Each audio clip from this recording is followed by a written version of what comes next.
It's a pleasure to be here with everyone this morning. And I think even before we get started, then I'd like to invite all of us to take a moment and pause and allow ourselves to land together, to arrive in this space. And so if it's comfortable for you, then you can allow your eyes to close for a moment. Take a few deeper breaths. And on the out breath, allow yourself to settle more deeply in your body.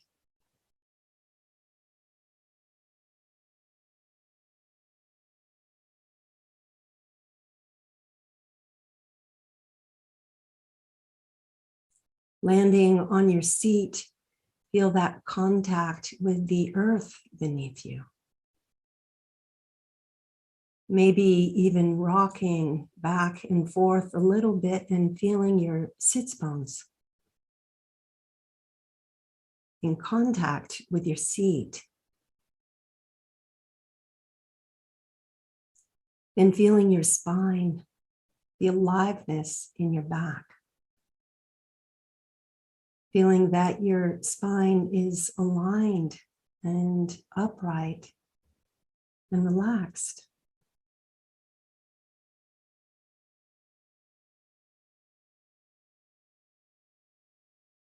Letting your shoulders soften and drop.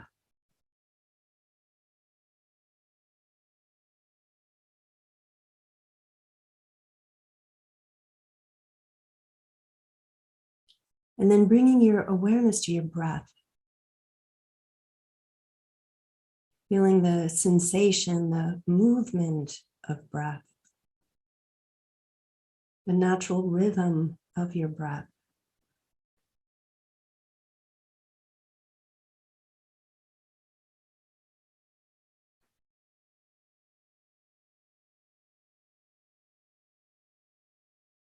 And also allowing your awareness to open, feeling the space around you, the morning air against your skin.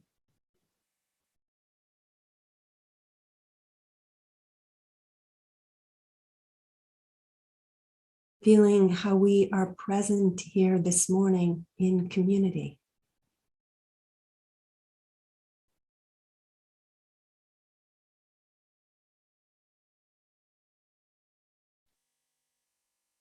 And then noticing in this moment of arriving, what's alive within you?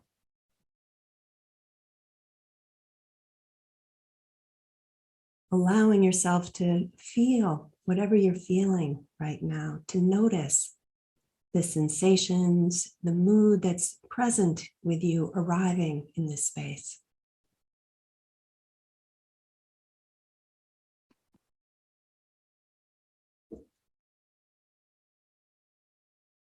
Aware of the breath and offering space to whatever is here for you.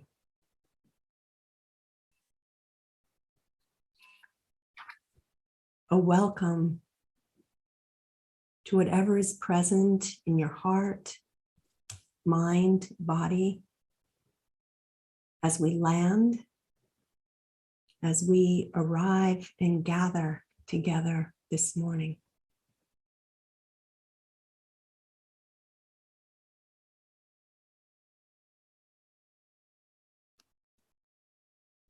Touching a willingness to be with all aspects of our experience.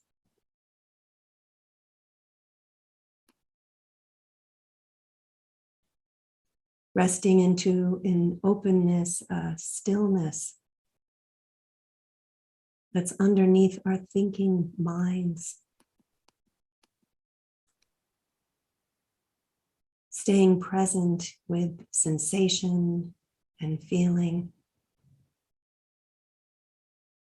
with breath and the openness that allows, embraces experience.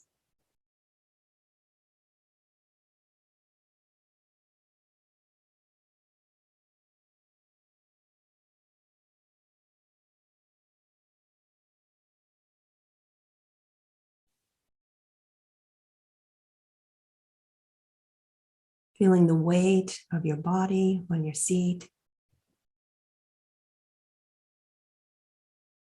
This quality of presence, contact, feeling, and this openness.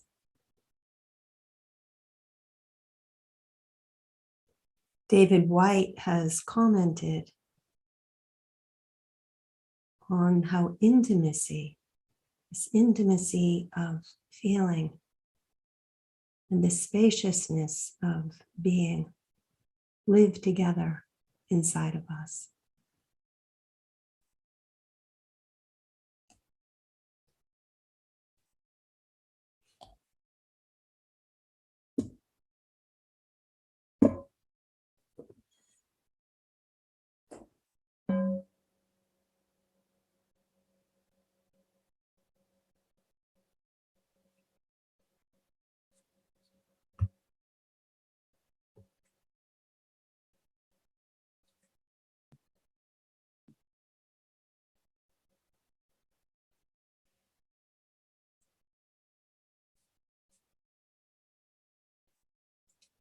And so I'm going to actually offer a light, a tea light, a candle,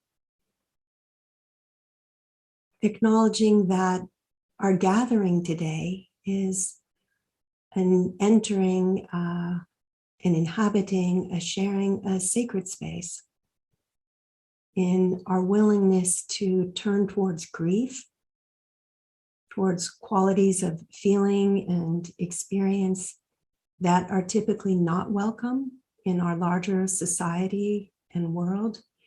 And so honoring the courage and the intention and the commitment to be with our response to this world in these suffering-filled, challenging times, this willingness to be present. And so an offering of light as the offering of the light of compassion, of love and caring that might move out into our world. And I also have a small dish of water. This is actually water from the headwaters of the Sacramento River, where they come out of a mountainside in Mount Shasta. So then all of us symbolically participating with me in just an anointing the water of healing, of clearing, of weeping, water of emotion, the water of purification and consecration. So we have formally crossed a threshold into the sacred space of our gathering on grief.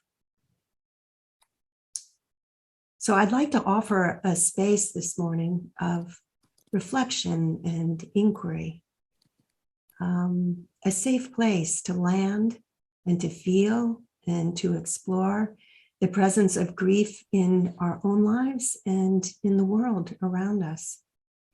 So I'll share some comments and create a context, and then I invite your reflections, your shared experience and questions, because it's wonderful to engage a conversation. That's where our experience, our understanding really opens and deepens.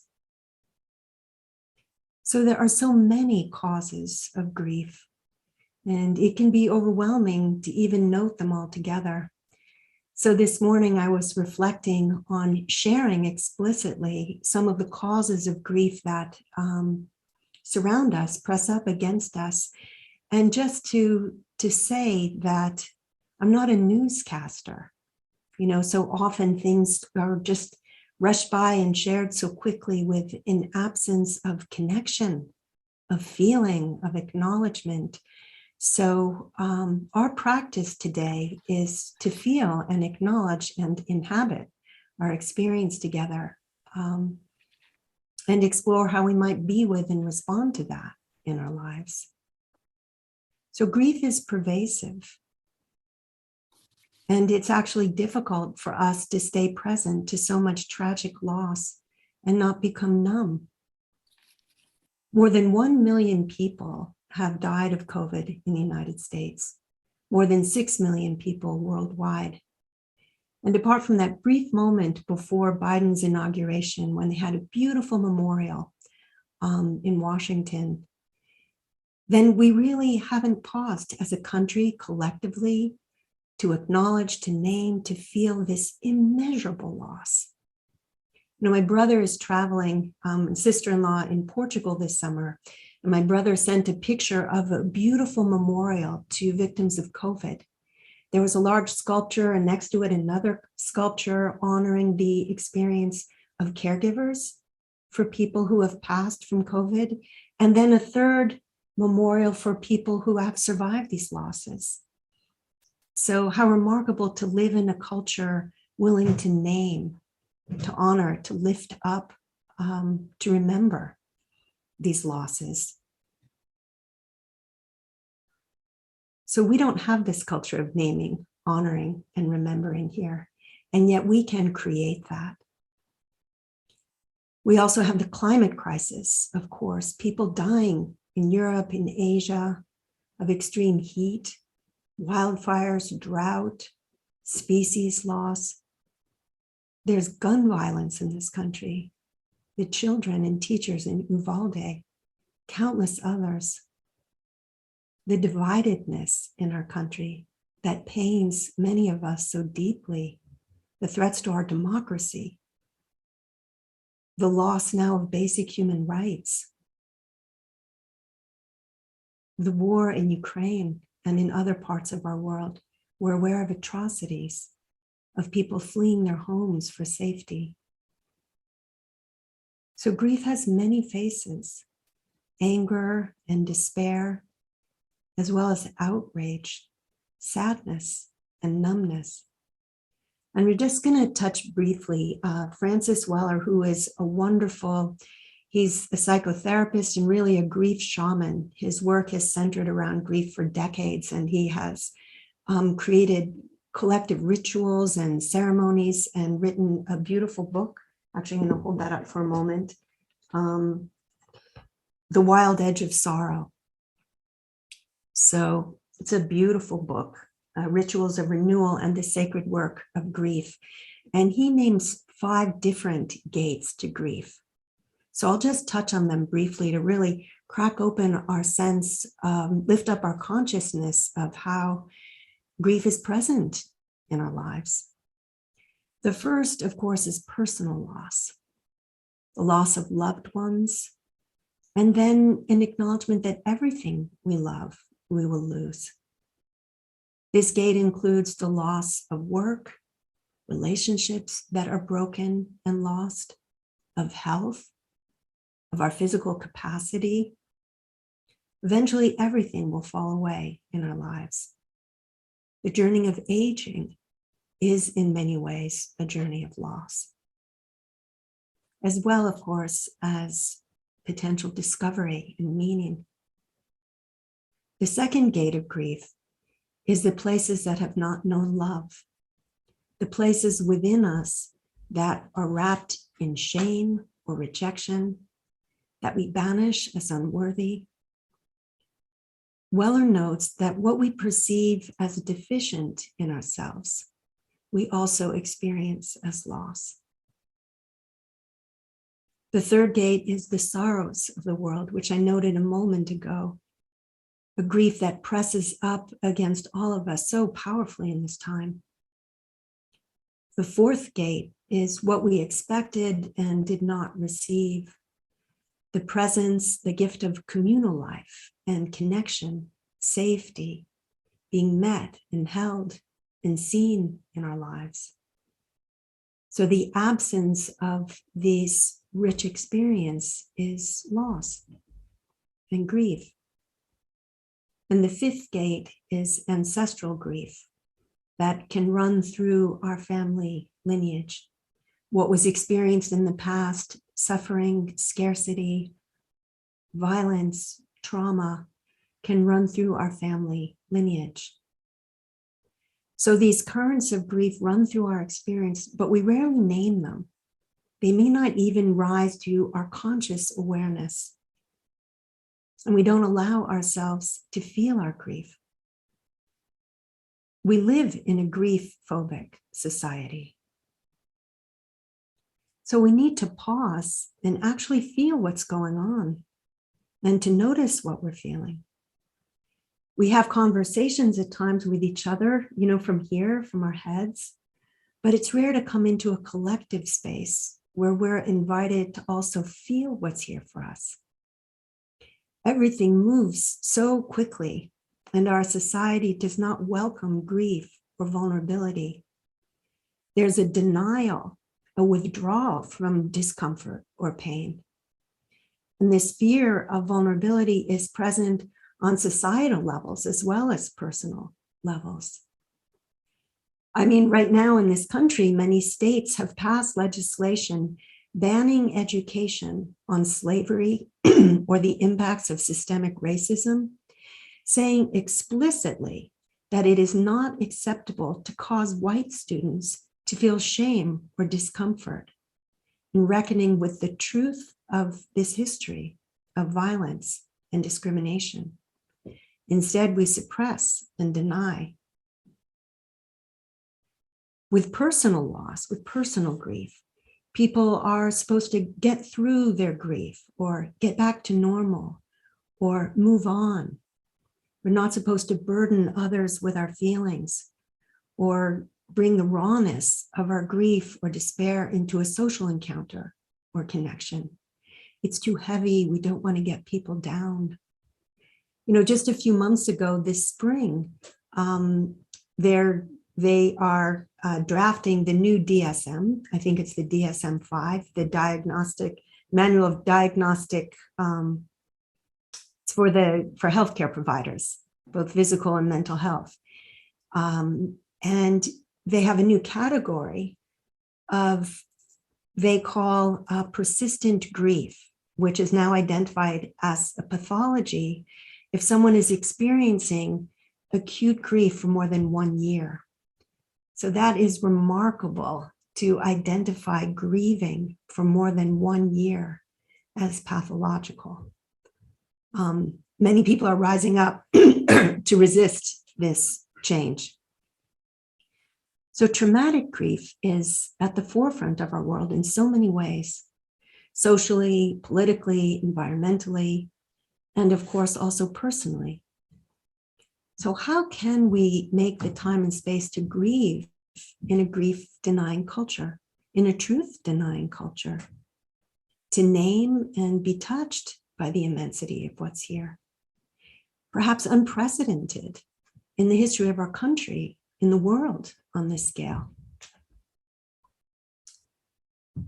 Joanne Cacciatore is a wonderful, she's a Zen priest, a psychologist, a grief counselor, a professor. She says, we can see how our climate catastrophe, the destructive force of industrial capitalism, the social, racial, and economic inequalities of our world, they're all related.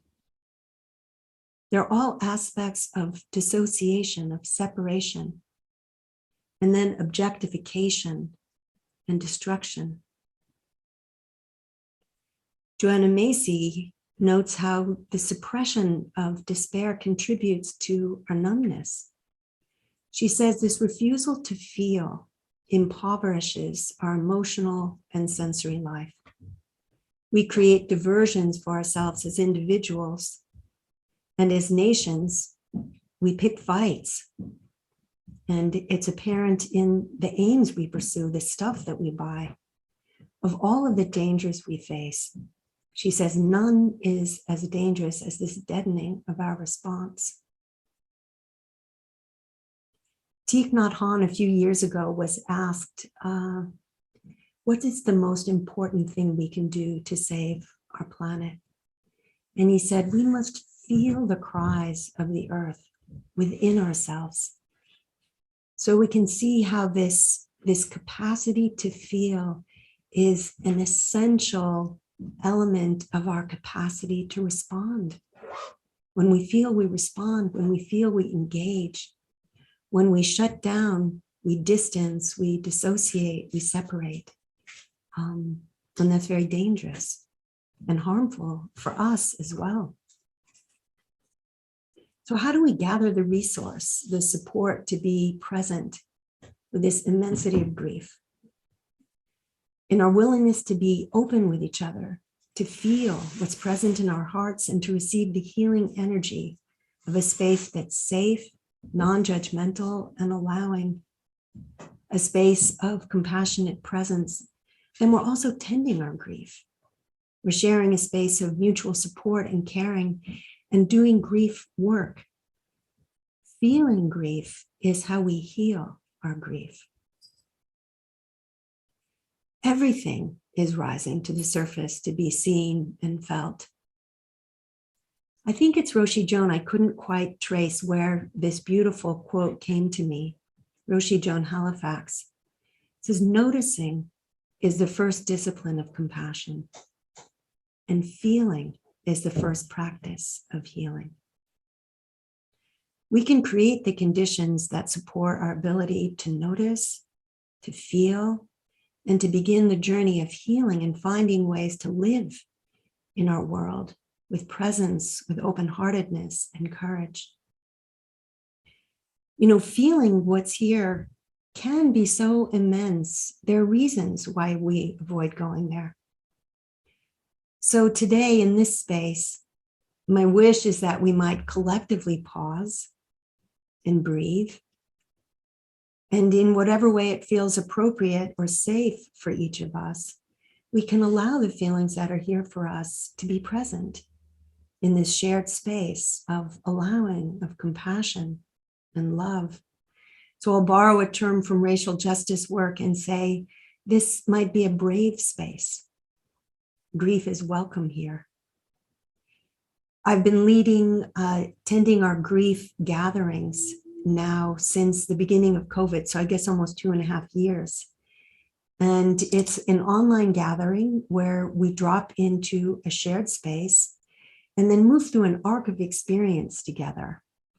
There's a small ritual, we share meditation, and we begin to express and share our grief experience. There's a writing practice, there's movement.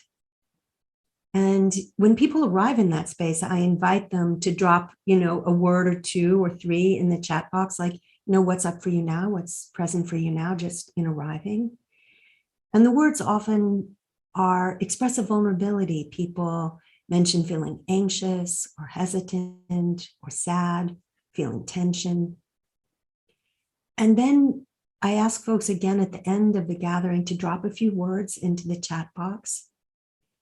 And people often leave feeling uplifted, grateful, at peace, tender, joyous, and mention how healing it is to share with one another.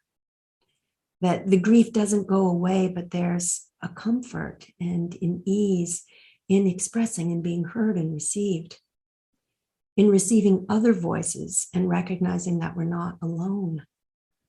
There's a power in naming our experience. Joanne Cacciatore, again, the Zen teacher and counselor, she says, I'm present with life because I am present with death. I know joy and peace because I am present with grief and suffering.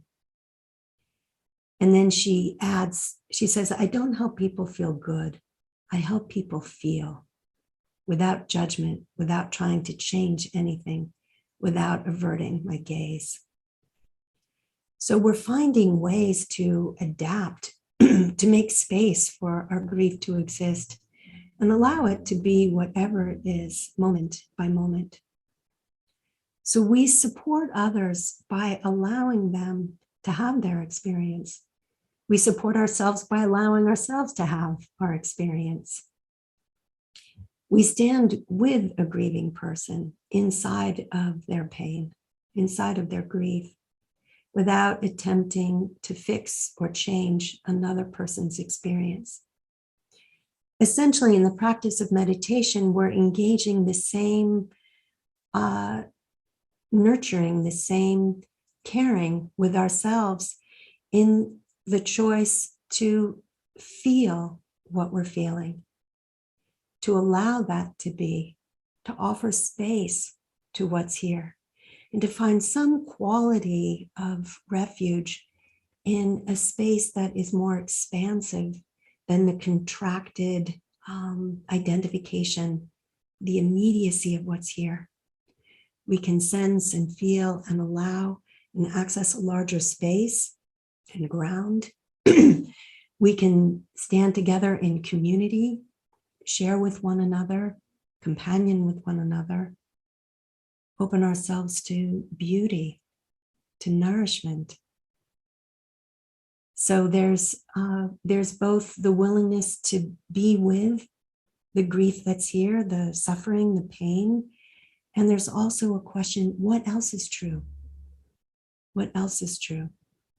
And we open ourselves to gratitude, to wonder, to the fragrance of these blossoming flowers in summer and the warm sun against our faces.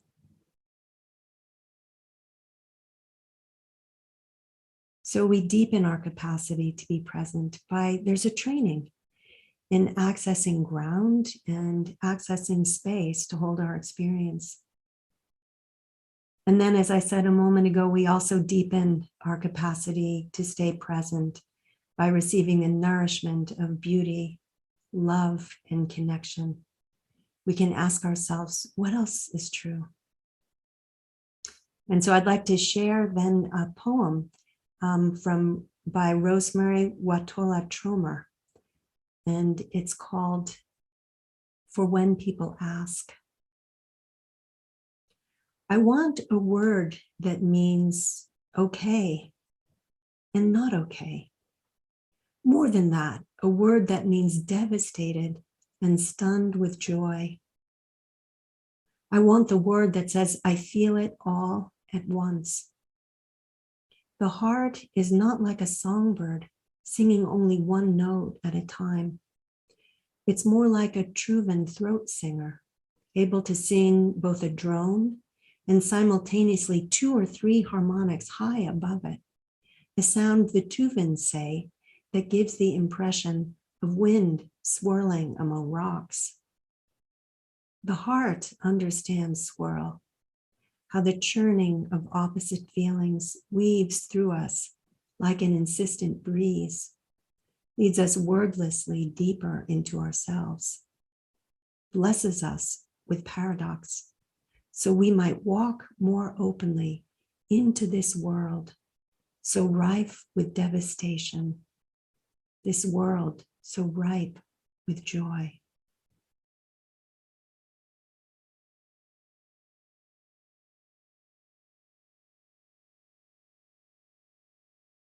And so I'd like to ask all of you, how are you in this time?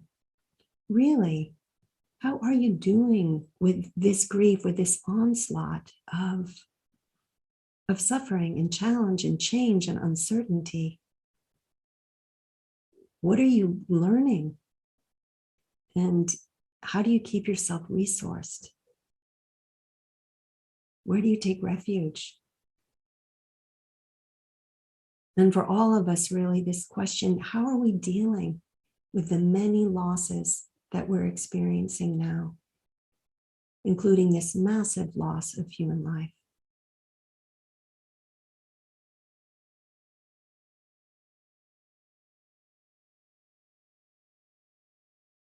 So can we let this grief wash through us and not stick to us and adhere? But can we be with it? What is grief teaching us? What is loss teaching us? And what does it mean to live aligned with our deepest commitments and values in this time of great suffering? So I'd like to invite us to pause and to sit with these words and sit with whatever might be arising in your hearts and to feel that we're here together. I just want to name that our very presence here is an act of remembrance and honoring. by choosing to gather, by choosing to turn towards grief. You know, I was thinking again this morning that when I was working with hospice, it was not uncommon for people who were dying to say, I don't want a service. I don't want any kind of memorial or gathering when I'm gone, because I don't want people to be sad. I don't want people to come together and feel sad. And I was just thinking, you know, grief is the natural response to loss. And fear is a natural response to uncertainty and change. And so grief and fear and loss are parts of life. And being with our grief and fear is part of living. And so when we say, I don't want people to be sad, I don't want people to gather. I have a dear friend now who's in the later stages of cancer, and he has this just fierce resistance to being cared for, and uses very self-deprecating language about the loss of capacity he's experiencing in his body. And I was just again realizing this morning, I'd like to say, hey, let us live with you. Death and illness and decline are part of life. Can we share life together? Can I share your life with you? Will you share your life with me? I choose to be present. It's not a burden. You know, or as the daughter of a dear friend who also passed away last year, when she was in her end of life process, this friend shared with me that her daughter said to her in response to my friends, like, I don't want to burden you. Don't change your life. Don't disrupt your life. And her daughter, who was 25, said to her, I want to be burdened. I want to be burdened. You know, so can we step into and inhabit the fullness of our human personal lives and the fullness of what it is to be alive at this time on the planet, at this time, at this desperate time of suffering and loss and change, of fear, of dividedness? How can we bring our presence to this world and access the ground and the support and community and space that allow us to bring our wholeheartedness, our heartedness to life? So those are some of my reflections, and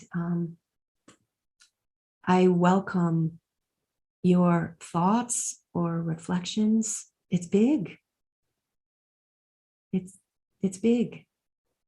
And we're here. What a gift. We're here in community.